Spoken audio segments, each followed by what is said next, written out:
We back. You are my African queen. We back. Ooh, Lord. Just like the sun, light up the earth, it lights up my life. The only one I ever see with a smile so bright. And just yesterday, you came around my way. You changed my horse in way with your astonishing beauty. Oh, you couldn't make a brother sing. No ordinary thing, a supernatural being. And no, you are brighter than the moon, brighter than the star. I love you just the way you are. And you are my African queen, the girl of my dreams. You take me where I've never been. You make my heart go ding-a-ling-a-ling. Oh, you are my African queen, the girl of my dreams. Hey, my You people. remind me of a thing, and that is the African beauty. Hey, yeah. Good evening. You are my African queen. Oh, Lord. Good evening, people. Out of a million, You stand as one, the outstanding one. I look into your eyes. How y'all doing? Bello, Ife, Yeti, Ibuku. Beated my soul. I see you guys. Now every day I want you more. I can have this feeling I'm feeling inside.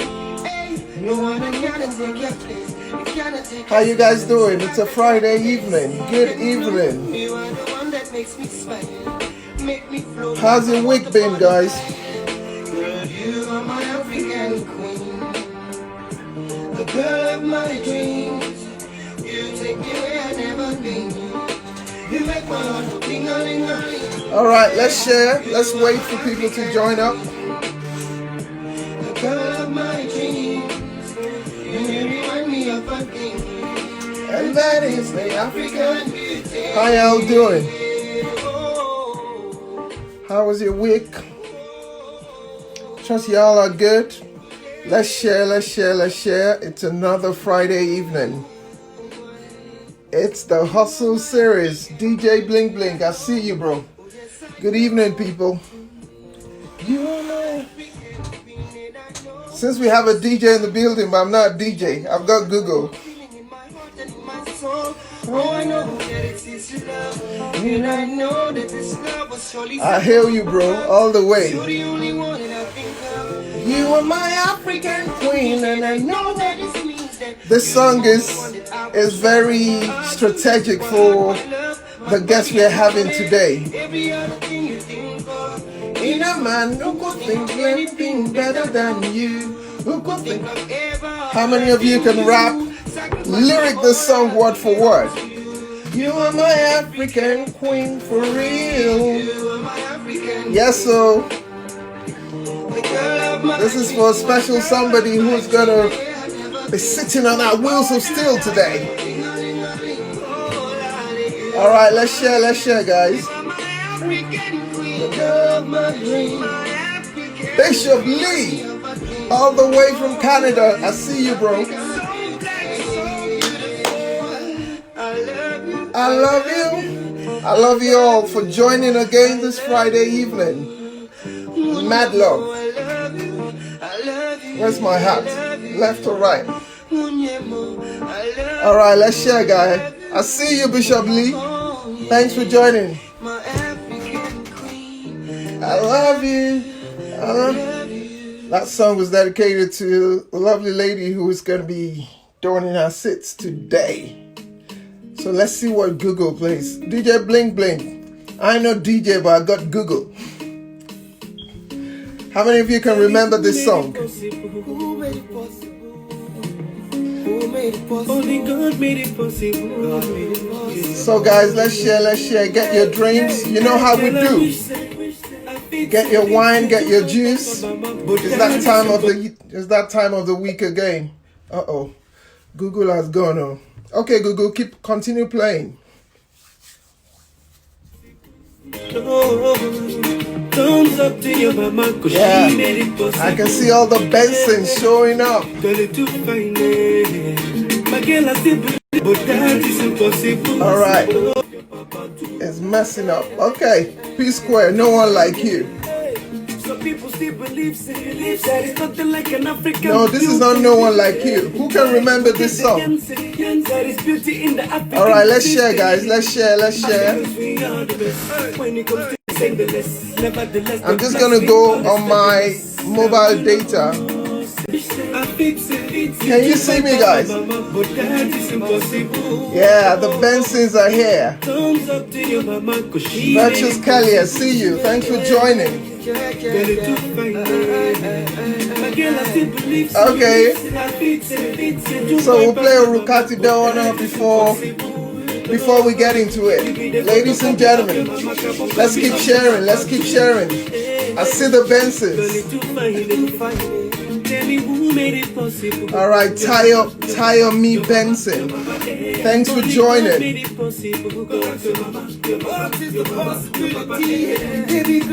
All right, let's share in our network. It's about to go down, guys.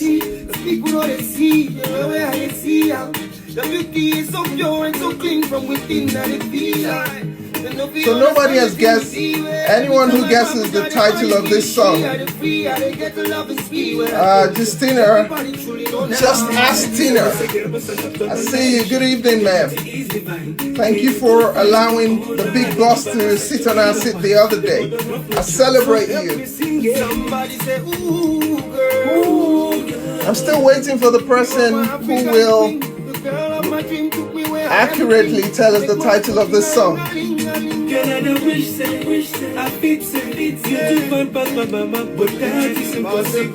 All right, we're almost about to go in, guys. So please get something comfy. Get your drink, get your wine, whatever makes you comfy. Get a very lovely seat because yours truly is gonna be your Netflix for the next 1 hour thereabout. Ladies and gentlemen, Mrs. Benson in the house. I can see all the support for my guest today. I see you, celebrate you, all the Bensons. This song is dedicated to you. All right, guys, please let's share. Let's keep sharing. Let's get people involved.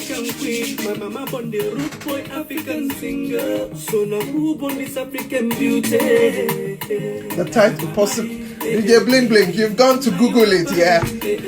Because it's you. I don't take your answer. You've got to Google it. All right, one song request before we go into it. I've got 2 minutes. Akim Martins, I see you. Good evening, sir. Thanks for joining up. It's about to go down, guys. One more song request. I just thought to take us way back today. I see you, bro. My boss. All right, guys. I know it's a Friday evening. I know we're in a lot of things. But you see, let's just share wherever you are, in the car. Make sure you're not driving. If you're on the passenger seat, it's time for you to get involved because it's about to go down. I'm about to bring my guest in now. Wow. All right. Formally, ladies and gentlemen, good evening, good morning, good afternoon, wherever you are in this lovely part of this world. I want to say thank you. KSA Conscience, I see you. I will get to that. I want to say thank you for joining up again. I celebrate every single one of you on here. Thank you for coming through one more time. This is where we tell the work in progress hustle stories. This is where we tell the stories of people you will not see on major mainstream channels because they're not at their happily ever after yet. But we believe that every single day, they're putting their best foot forward. They're trying to be the best versions of themselves, and they're developing and gaining experience, which I think we should share. So hence the reason for the Hustle series, where we talk to people, regular people like you and I, who will take us through their journey, their hustle journey, what they're doing. And guess what? They're nowhere near where they want to be, but they're happy and vulnerable enough to share with us what they've experienced and what they've gained, because we don't know who that could help.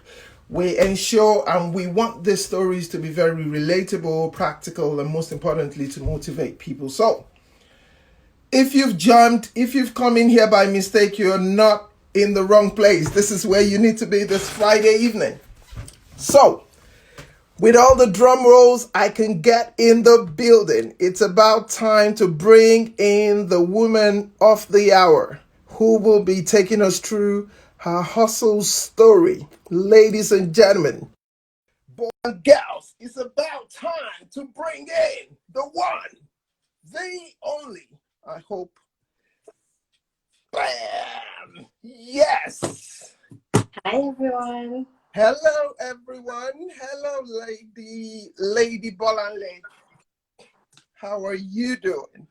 Fine, thank you. Thanks, Remy, for the support. I can see the whole Benson family All the there. Bensons So are in the building. there's nothing like family. So thank you very much. I even see Coco Benson, which is the first time I'm meeting her, but I know she's family.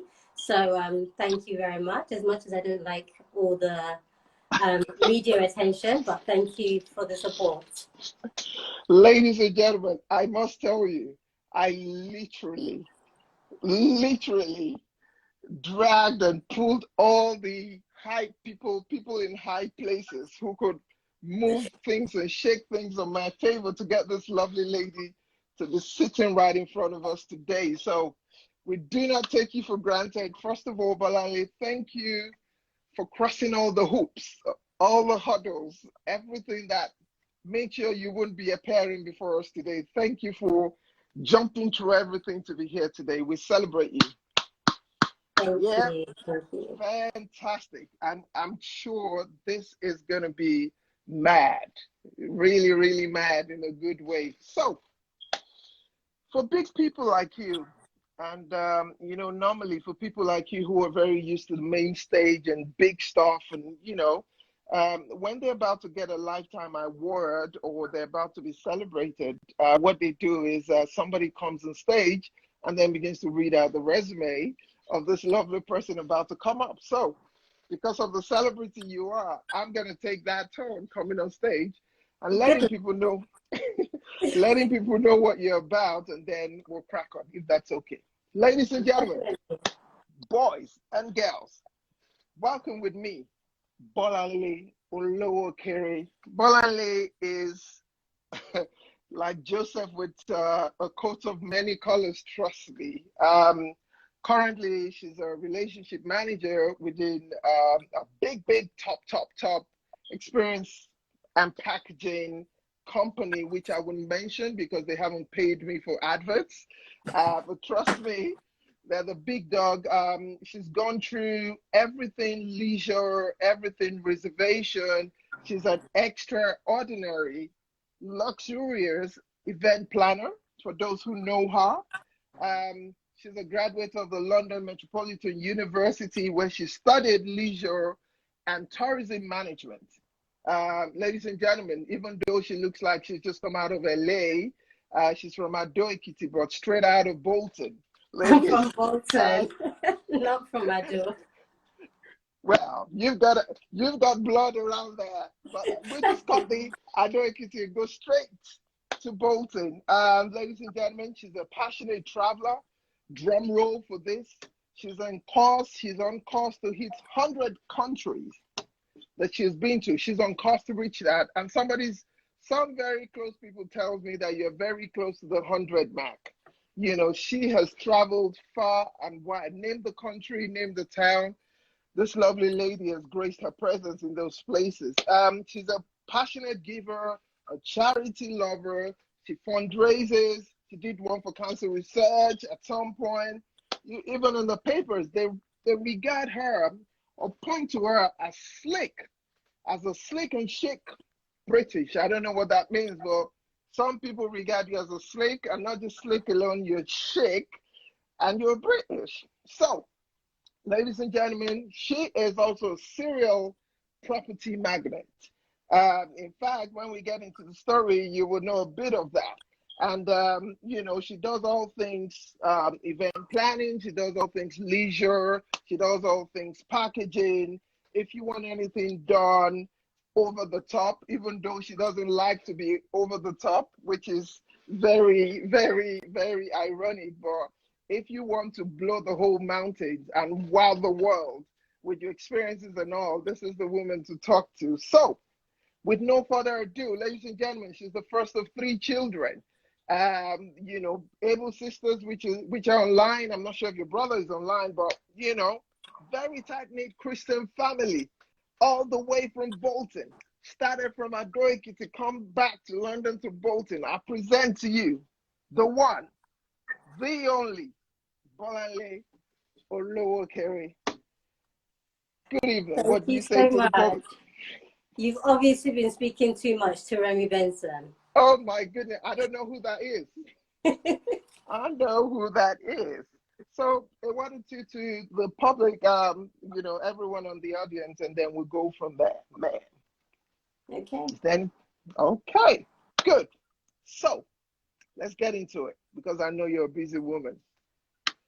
How did this all start for you? I know, you know, when we were talking before, when I was still trying to convince you to do this, you know, you said something about hustle and, you know, you've got some reservations here and there and all of that. So I need to define that because the hustle we're talking about is the everything positive, purpose, passion, all things positive and all things pushing us forward in the right direction. So how did all of your version of hustle, where did it start? How did it start? When did it start?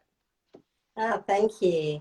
So, hi, Juliana. Good to see you. So yeah, funnily enough, I was talking to Juliana about my version of hustle and what it means. And for me, my version of hustle is basically when you're still finding where you need to be. So hence my initial reservation as to doing this show, per se. But if we turn it around, I would probably say I've now found my hustle.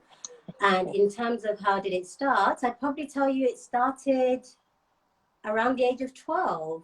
Wow. Yes, around the age of 12, as Tina would probably I can need to sit relate. down. I need to sit down well when you said 12. Yes. So as many British people know, um, the UK government give you child benefit and whatnot, and unfortunately my lovely mother refused to give us any money of our child benefit, and I wanted to be like all the other kids, right? So I had to start working early, and I started working doing paper rounds, and by the age of 14 I was working in a restaurant. And the ironic thing of it is I would earn the money, but my mom would make me pay her rent from it. So I completely have to give that money back to her. So that's basically how the hustle started. Um, Moving to London made you realize that you needed to step up very, very quickly. And as much as I didn't like, obviously, paying rent at the age of 12 or whatever, I think it prepared me for London life. It prepared me for seeing the fact that my peers were above me. I was probably trying to run before I could walk, but I do appreciate that upbringing from my mother, the fact that we had to start paying rent at such an early age.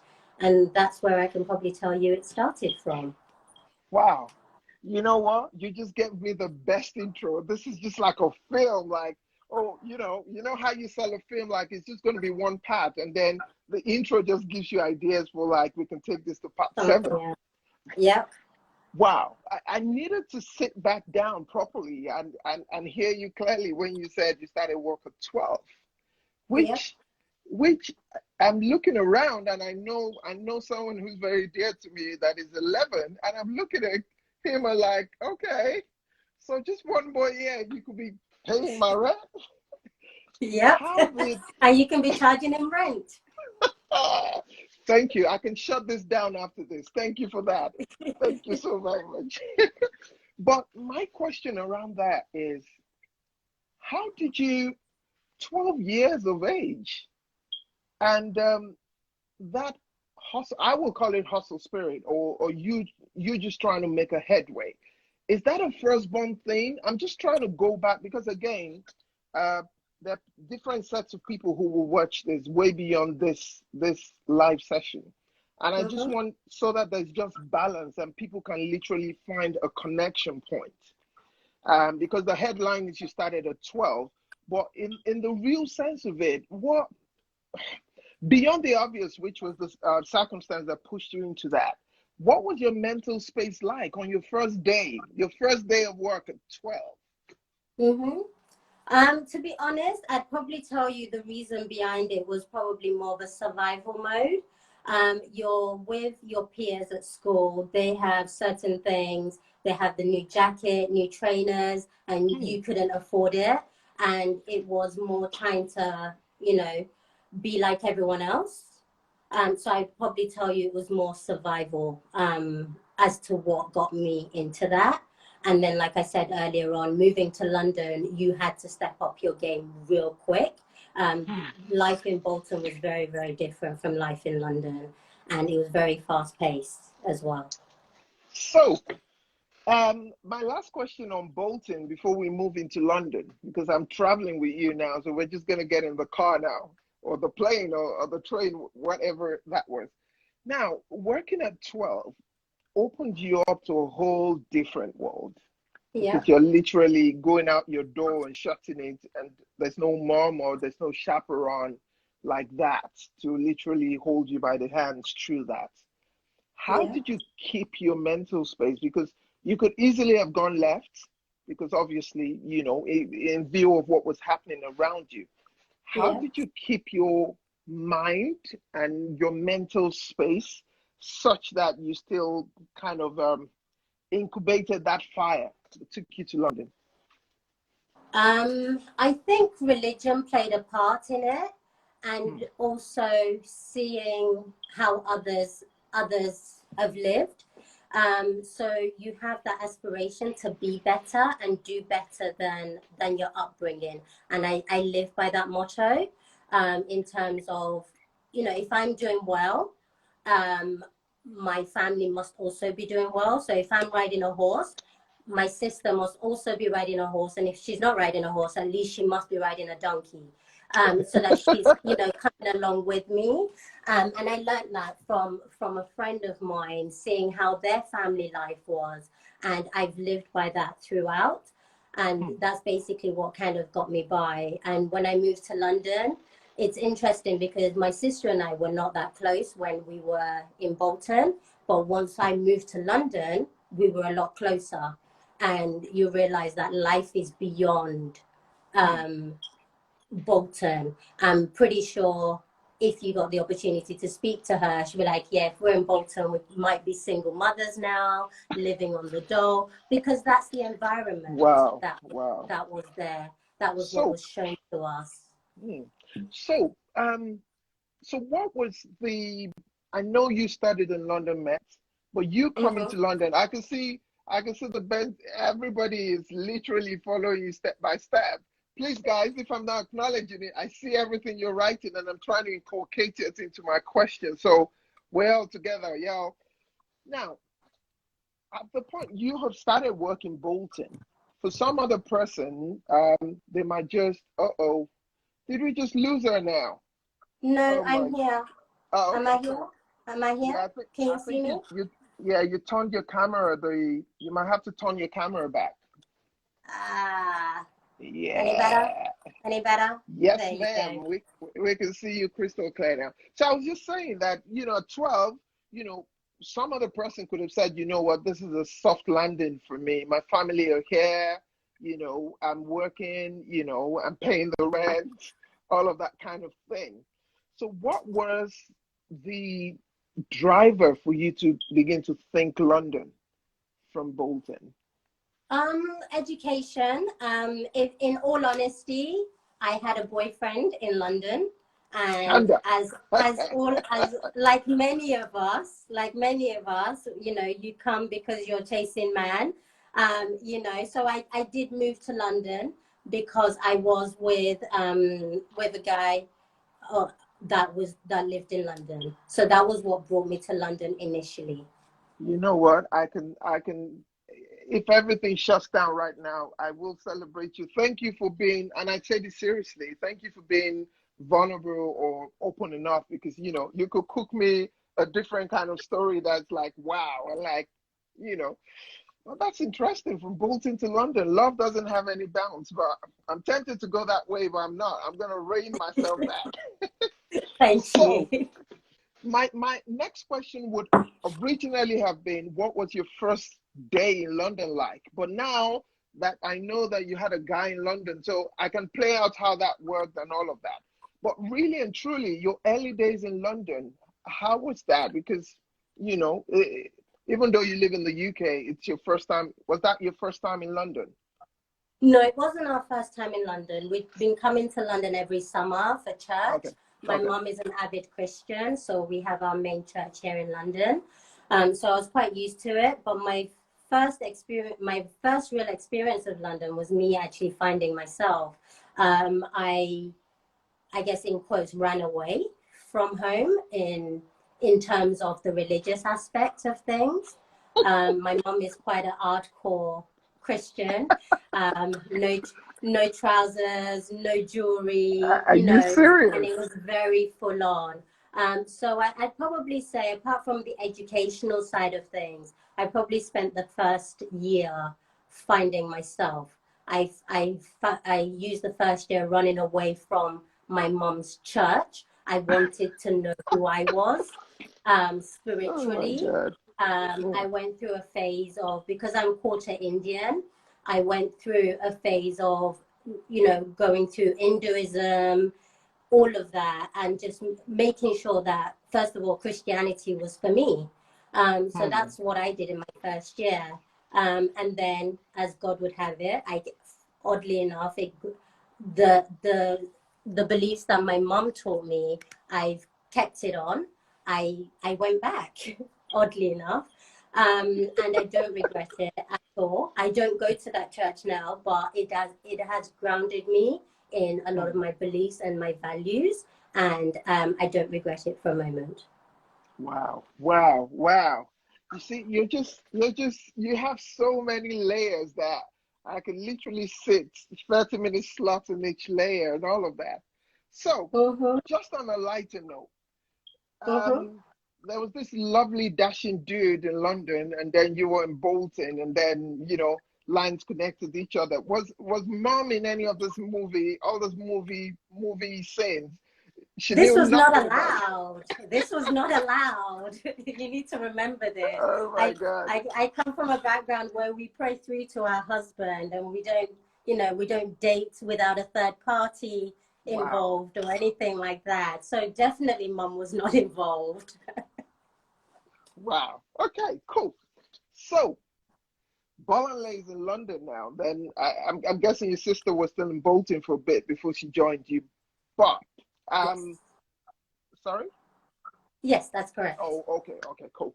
So, I know London Metropolitan University happened, and then, you started living the London life, of course, with all the great things you were doing.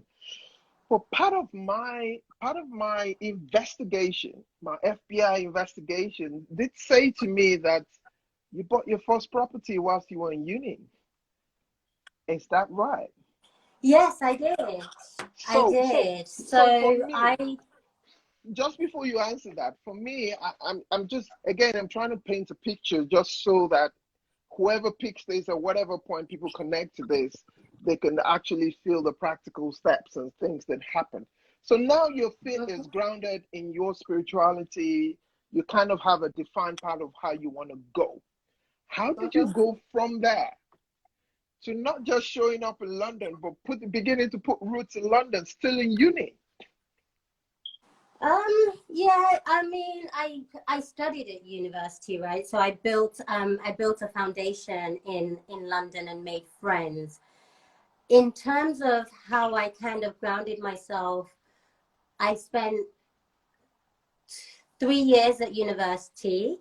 I was meant to go to the US to do a year placement as part of my degree, and then unfortunately September 11th happened, and I couldn't go, and I had to change the path of what I wanted to do. And because I studied leisure and tourism, and I had decided that I wanted to focus on the leisure side of things. I'd wanted to open a center of excellence for disabled children. That was what my passion was, and that was what I was interested in. But because September 11th happened, I had to change that course. And I started looking into the travel side. So I got a placement year in the travel industry for a year, and I worked there. Oddly enough, I was meant to work there as a travel agent, and I worked there for a year making tea and coffee for the manager there. She was the worst manager I'd ever had. She was unfortunately quite racist. I will always remember her, Annette Rayner. But she taught me a lot, you know. I got the opportunity to be on the phones one day, and she'd oddly enough picked up a call from an Indian person, a lady, and she was like, "Oh, Bolanle, your family member's on the phone." Wow. That was her way of letting me know, and Wow. she passed it through to me. The one time I get the opportunity to be on the phone, this Indian person who doesn't usually spend money and whatnot booked a flight for 13 people with me, and all of a sudden things turned around within that company for me. So that was kind of what started my career in the travel industry, having that first initial booking. And then in terms of how I got into the property side of things, in my final year, in fairness to the tutor, he had every right to say what he said. Myself and a couple of friends were not paying full attention at university, and basically told us we wouldn't amount to very much. And if you hear that, you want to prove someone wrong, right? True. So yeah, so that's kind of what fueled me anyway. And I wanted to prove him wrong, that we were going to amount to quite a bit. And I have a friend there that I was quite close to, and we'd been looking at possibilities of what we could do to make money. And we started looking into property. I needed to partner up with somebody because obviously it was quite expensive to be able to raise cash to buy a property. And we started looking into auction houses. We went to Manchester, we went to Liverpool, Birmingham, and we started doing the research that we needed to do. And then finally settled on a property in Luton. And that property is what has helped both of us get onto the property ladder, because it helped us get our second home, our third homes, and, you know, and for Kalida, quite a few other homes as well. And that's what has started it for us. Okay, now hearing you say all of this with a straight face, you know, obviously you're a very pretty, lovely woman. But you know, someone could look at you. I could jump into this life, and say, "Who is this 17-year-old lady you're talking to?" Because you look half your age, you know, which is a great thing. Some people pay and do all sorts of operations to get this, but now you set the first, you set the second, you set the third. Just before I go, your sister was just saying neither of us never went back to Bolton. We ran away for life. Oh my God! Somebody in Bolton might be watching this like, yo, y'all have to come back home now. So my bit is, you look young. You look, obviously, you look like you know what you're about and all of that. But I know there's a fun side to you, and you kind of jumped on that when you said your lecturer said you guys are not going to amount to anything. Again, the picture I'm painting is just so Bolanle is not just this person who wakes up and is all head, serious. Now, people make mistakes. People jump into it, a whole lot of things in the name of fun and takes you far left or far right or all of that. What was your experience like in London? Now you have the freedom. You're not, nobody's chaperoning anything. Of course, you're old enough, you're in uni and all of that. How did you handle all of that? Still keeping your head knocked in to the point that, you can make decisions like getting home or trying to prove the lecturer wrong in the right way. I'm quite fascinated to get that side of you, the fun side. What went down in London during those years? Or maybe it was so much fun, your sister had to join the fun in London. I don't know. I think you might find this part boring. I'm quite, in terms of what I find fun, I travel a lot. That's what I class as fun. But in terms of what went down in London between obviously now and then, I'm afraid there's not a lot of gossip to tell you there, I'm Oh my afraid. God. No wild exclusives, nothing. I'm afraid Nothing. not. So you I'm just went afraid not. from class to your room and think about the world and come back to class. Is that what happened? That's fine. And traveled quite a bit. Wow. Is your fun side. Let's talk a bit about traveling before we come back to the serious side of you again. Again, traveling is not just fun, it's also serious business, based on how you approach it on your professional life. Now, where did this idea of traveling the world, where did it come from? Because there's some people, even to drag them into just one flight and the tires leaving the ground or going into the air is enough torture for them. So where did this all start? So it started at the company that I told you about that I did my year placement in. When I was there, they gave you the opportunity to travel quite a bit. It was a Canada specialist company, so they gave you the opportunity to travel at least twice a year on what they call familiarization trip, to get to know the country, get to know the hotels that you're selling, and it was freedom for me. So for me, that was my fun because it was very, very different from the hustle and bustle of being at home or being in London. And travel was my release, is probably what I'd say, for me. And that's where the passion came. And I remember so once I was able to afford it, my first trip was taking my sister to Canada. And that's where she also got the bug from as well. Okay. But yeah, that's how that started. All right. So, again, going back to your story, and if you're happy around this, if you're not, just let me know. I'm quite intrigued about family relationships, as that aligns to hustle and then what they go on. You did say when you were up in Bolton, you and your sister were not that close, which happens in a whole lot of families.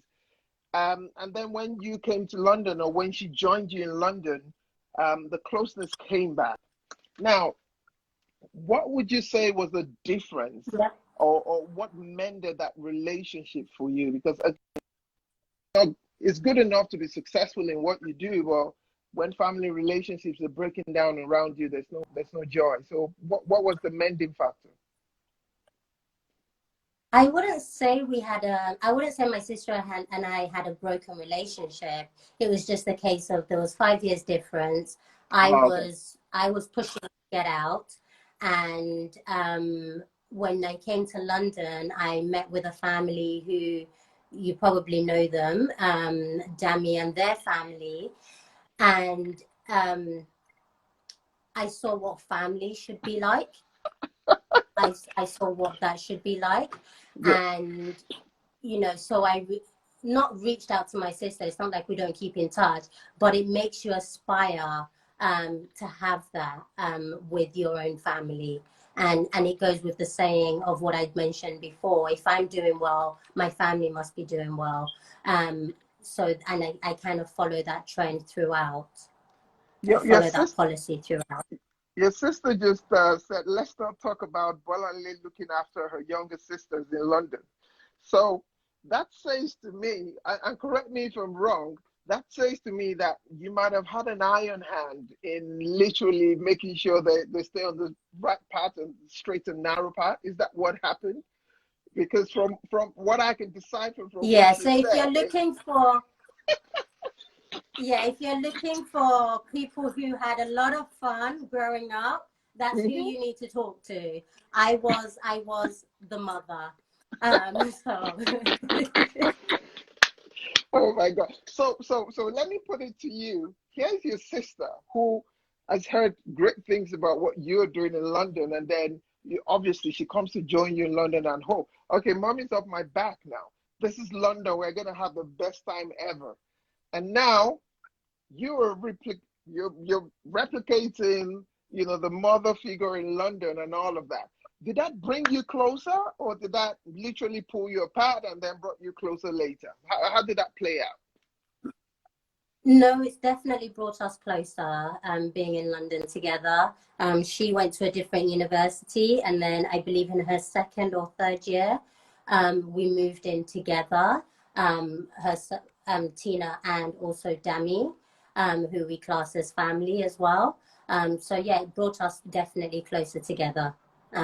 So we now have a group of people that we call family. But yes. You know who this is?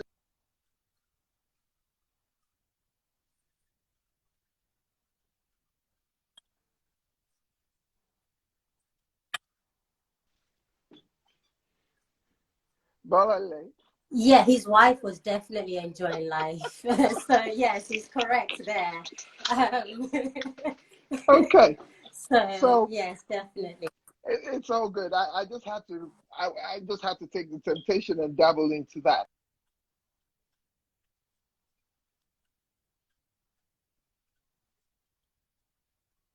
Done to own multi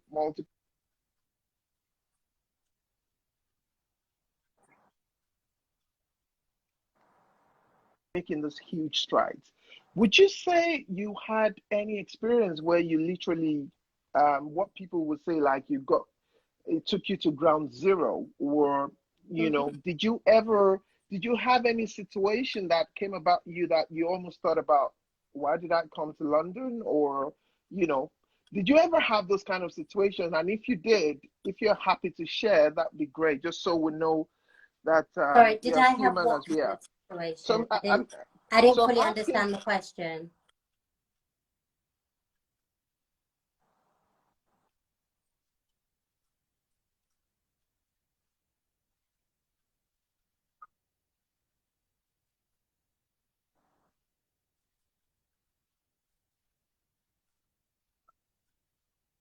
so to say, or and you ever regretted, not regretted, or you second guessed yourself of why did you come to London? Did that ever happen to you?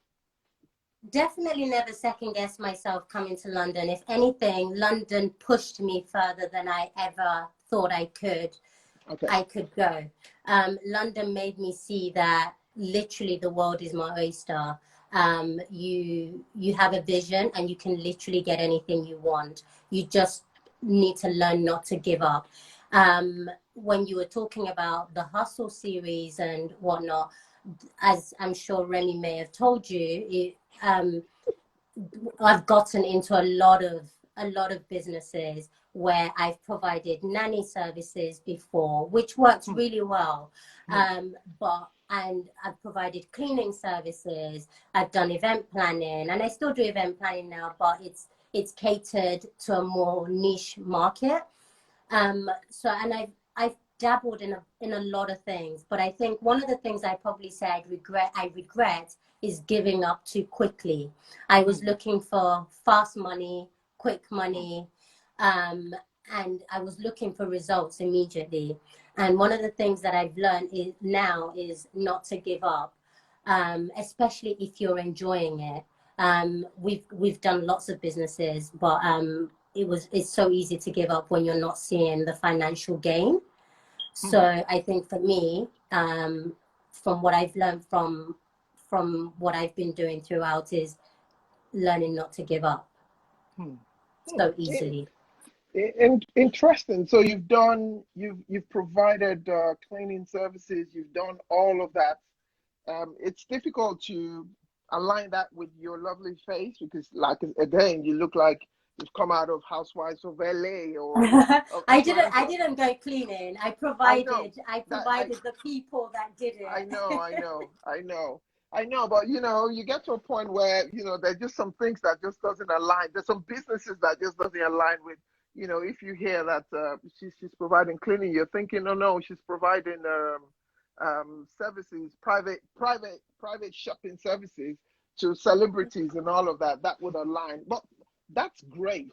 Now, in your experience, because of course I know you must have come about a whole lot of people, and then again, a lot of them. My scope of this question would be to the African sects of people you kind of met and all of that. Looking back in your experience, what would you say the major mistakes a whole lot of us make? Because again, some people come from Nigeria to come school in London, and then suddenly you've come from a place where it's all restricted and now you're out there. So looking back, what would you advise that person who is just dropping into Heathrow right now for the very first time coming into London, to go through the path you went through when you came into London? What would be your advice to your younger self, basically, back then, based on your experience now?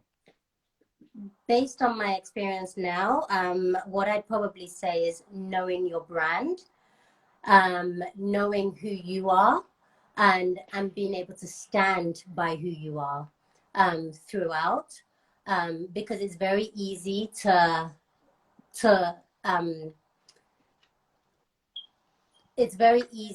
basically just fall into what others want you to be. Yeah. So for me, what I've learned is to know who I am, know what my brand stands for, and stick to it. Interesting. So what your brand, know what you are, what your brand stands for, and sticks to it. So again, my follow-up question is, I know you went Nigeria, you came back to London at about 11, if I'm right. I might be wrong. Is that right? There and there. That's correct. I did my investigation quite well. So have you been back to Nigeria through this your traveling passion? And if yes, when was the last For time you went to holiday, Nigeria? yes. When Yes, was the for last holiday. time? And Oh, I think the last time we went was 8 years ago for Dami's wedding. And what was the experience like? I loved it. I like Nigeria. I think like anything, or like anyone else will tell you, Nigeria is all about who you know. So if you know the right people, you will enjoy yourself. And I do enjoy myself when I go to Nigeria.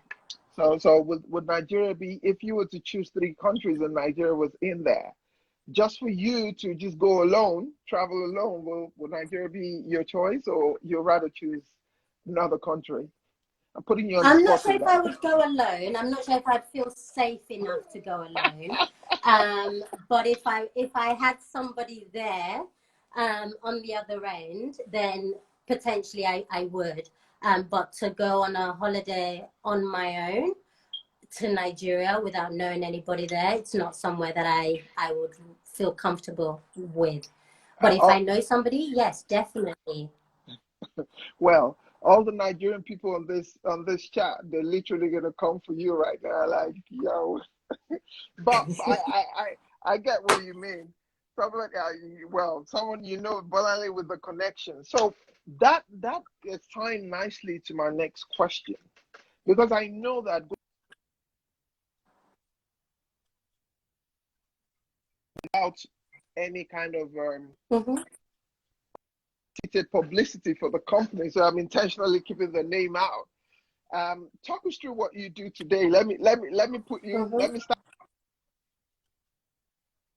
that they run away from Bolton who got into London and the property magnate, the traveler, and then what you do today. Let's go into that because that excites me so much. So yeah. Okay. So actually, I'm an analyst, actually, so it's not that exciting, which I've been doing now for about 8 or 9 months. But before that, I was a relationship manager, looking after high net worth individuals, doing anything and everything for them as long as it's legal and moral. So when I moved roles, it was something that I enjoyed so much that I continued doing it myself. And I would probably say that's where I now am. That's what I do. And because of the niche market, that's why you don't see me online very much because of it. And my clients appreciate, the fact that it's private, and that's what it's all about. And they're able to do anything that they want. So that's basically what I do. So I book travel. I find sold out stuff, sold out events, sold out pretty much anything a client wants. As long as it's legal, I will do it, and moral, I will do it. It's one of those things that money is not an object, and they're aware of that. Okay. It can be done. There's a market for everything.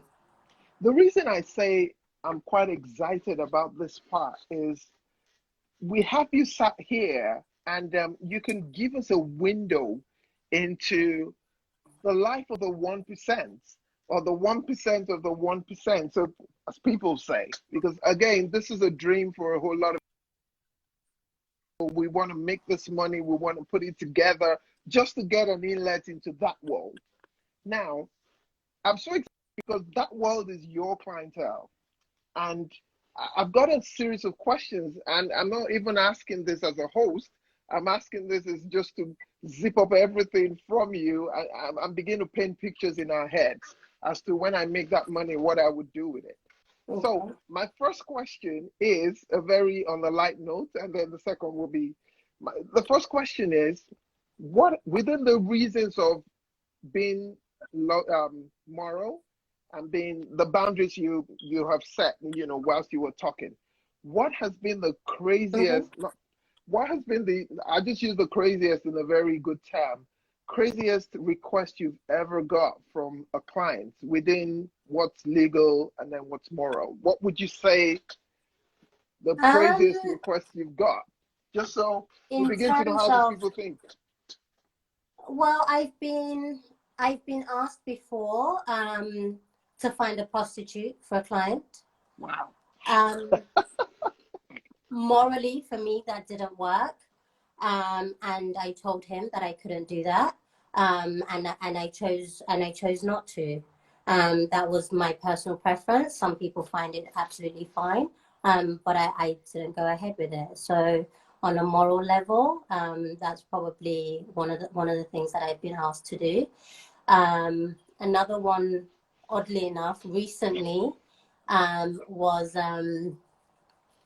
recently being last year, was getting a private jet for some Russians who they needed to get something out of the country, which police probably would, get involved or whatever. Yeah. So the idea was to book two jets, one for them and one for whatever they needed to get out of the country.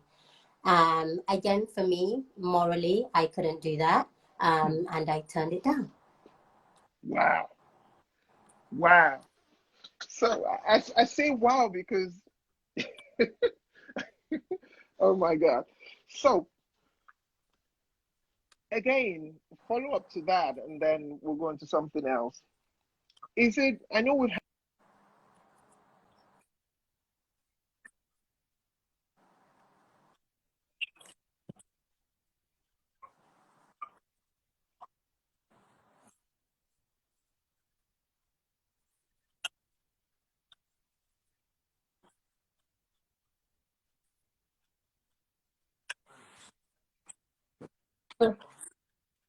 Yep. Satisfying the clients. How do you balance that? Because again, from this examples you've given and you've said no, that's a big deal because you could be earning a lot if you had done it. So where's your Yeah, strength in that? so from the as an example, for the private jet thing that I turned down, that was a potential profit of 25,000. Oh my God. But I turned it down. Wow. I turned it down because if you don't stand for something, then they will always be able to walk over you. And I think for me, and I said this to you before about knowing your brand, and for me, I stand by that, even if I have to turn money aside and turn money off, because I need people to understand that, okay, fine, we can do anything. And yes, money is not an object, but there are still certain things that, I won't be a part of, because although Mm, I'm only helping to facilitate, yeah. it does affect me. It could affect me in the long run. So I'm very passionate about knowing my brand, Mm, and standing by it as well. mm. Wow. And again, from the story you've told from the beginning, I'm seeing traces of maybe your mom and the upbringing you got from a Christian side Yeah. of things, and drawing that thick line as a borderline to what you will Mm-hmm. do and what you will not do, which is interesting. Again, Yeah.